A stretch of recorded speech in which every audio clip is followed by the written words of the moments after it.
മംഗലം dam നക്ഷത്ര ബംഗ്ലാക്കുന്നിലെ watch tower ജീർണാവസ്ഥയിൽ. മംഗലം dam നക്ഷത്ര ബംഗ്ലാക്കുന്നിലെ watch ടവറിന്റെ കുറേ ഭാഗങ്ങൾ തകർന്നതോടെ പഴയ പ്രതാപവും പ്രൗഢിയും നഷ്ടമായി. മംഗലം ഡാം സ്രോതസ്സായുള്ള കുടിവെള്ള പദ്ധതിയുടെ പ്രധാന ജലസംഭരണികൾ നിർമ്മിക്കുന്നത് ഈ ബംഗ്ലാക്കുന്നിലാണ്. പദ്ധതിയുടെ പ്രധാന ജലശുചീകരണശാല ഇതിനോട് ചേർന്നാണ് നിർമ്മാണം പൂർത്തിയാകുന്നത്.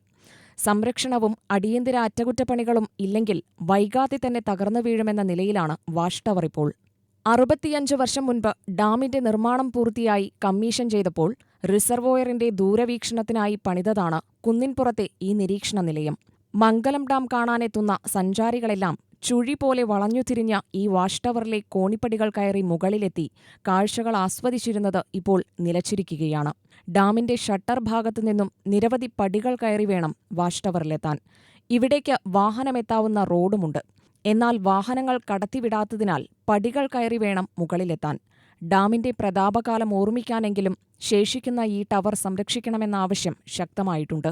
ക്യാമറാമാൻ AK സതീഷിനോടൊപ്പം ന്യൂസ് ഡെസ്കിൽ നിന്നും രേവതി സുബ്രഹ്മണ്യൻ, UTV ന്യൂസ്, പാലക്കാട്.